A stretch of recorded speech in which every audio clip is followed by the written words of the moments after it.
guys, what's up? It's Dave, the open source gangster here. So let's create a custom ROM.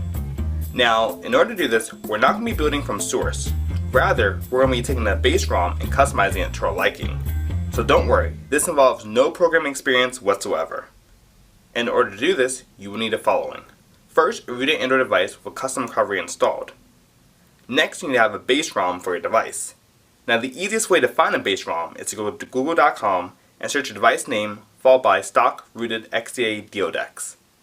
And hopefully a link to your base ROM will come up from XDA developers that you can download. And that's pretty much it. Just a disclaimer, I am not responsible for anything you might do to your device. Even though this process is pretty safe, there still remains a risk, so perform this whole procedure at your own risk. So, let's get to it.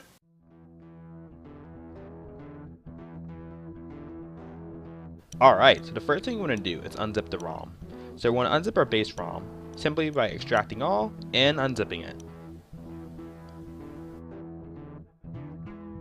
Okay, no matter what custom ROM you're using on what device, you're absolutely going to have a system folder right here. Now the system folder holds all these system information, so system apps, customizations, fonts, media, everything. So first let's take a look at system apps. Inside of system apps, these are all the apps that are installed by default and are the apps that you can't uninstall on your device without actually going into Root Explorer and deleting the APK. So most of these apps are important apps, particular for maybe your scanner if you're using HTC Sense or TouchWiz, or even to stock Android, these apps are needed in here. However, some of these apps is bloatware that you can remove. So let's go see if I can find a bloatware app somewhere in here. Alright, so for example, let's go to calculator. Not exactly bloatware, but I'm going to use this example. Let's say I don't want a calculator APK on my phone. It takes up space. What I can do is just delete it. And now when I start my ROM, there'll be no calculator. Alright, right here we see Paralysis Office APK. I don't really like Paralysis Office. I don't use it that much. So I'm going to delete that as well. So you pretty much see the point that these are all apps that you can delete and remove.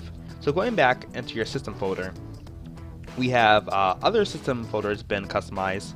Another place I like to play around in is customize. Resource.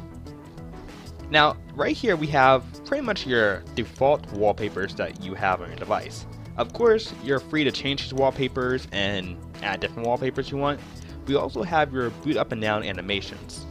Now, I'm pretty much going to say what you can do is find another boot animation on XDA and replace them with the same name and it'll still work.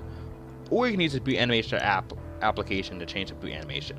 So that's just a little info for you. I'm not really going to show you how to do that right now, but just know that this is there and this is what's in your resource folder. Going back here, we have media. Now media is another place which I definitely advise you to go in. In media, you have media, audio, alarms, notifications, ringtones. One thing I like to do is I absolutely hate the default stock ringtones that are on this device. So I'm honestly just going to delete all of them.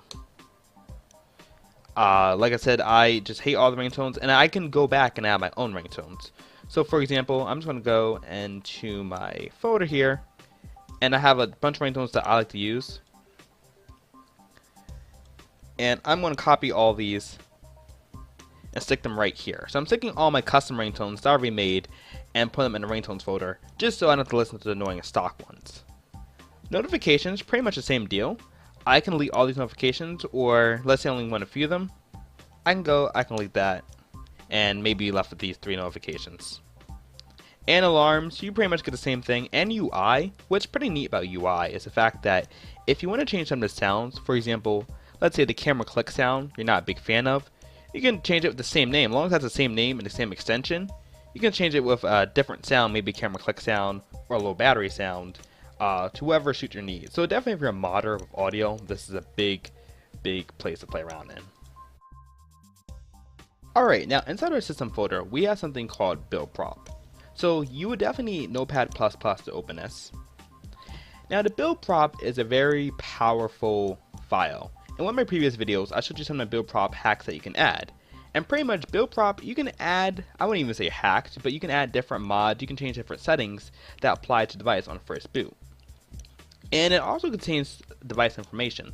So I think one of the best things we do build prop is go and build prop and look for the name of this ROM, because we can change the name to anything we want. Okay, so we can go down here to where it says roproduct.version, and we have the version number of our software here, but we can change it to something cool. So I'm going to call it Dave's Custom ROM. So now our custom ROM has a name to it, which is pretty neat. And like I said, you don't have to do it, it's just a little thing you could change. Over here you see pretty much all the other information about your device. I mean, if you really want to, you can change it. I wouldn't advise doing so, because this is information that different apps, such as the Google Play Store, uses to when it identifies your device. But this is other information here as well. And we have our build prop tweaks down here. And like I said, you can add different build prop tweaks. You can change existing ones. For example, the Wi-Fi scan interval, I like to change that to 180, and that tends to save battery life, so it's not scanning so often. Okay, so most truly stock ROMs do not contain a data folder. However, if your ROM does have a data folder, pretty much those are the user installable apps that you can remove and add to the data folder. So any apps that you install on the Google Play Store go into this data folder. Now like I said, by default, at least a lot of ROMs I've seen, if they're truly stock, do not have any apps installed because the user obviously hasn't used it yet. But if your ROM does have one, a neat thing is you can do is you can take some apps from your system folder, for example. Let's go back. We can take some apps. I'm just going to quickly randomly grab an app. Definitely don't grab this one. But just for example, we can take that and drag it to the data app folder.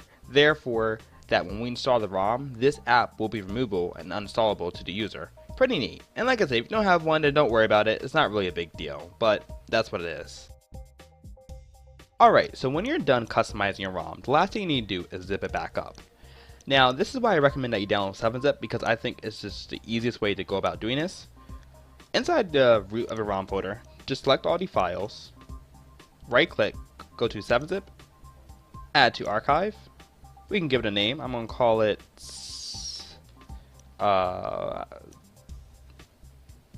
Dave's ROM, and we can choose a compression level. I like to keep it to normal, just because it makes it just easier to flash, but it really does not matter. And hit enter. Once our zip file is complete, what we can do is we can copy it to our internal storage so that we can flash it. So I'm just going to move this to here, my HD1, and so we can go about flashing.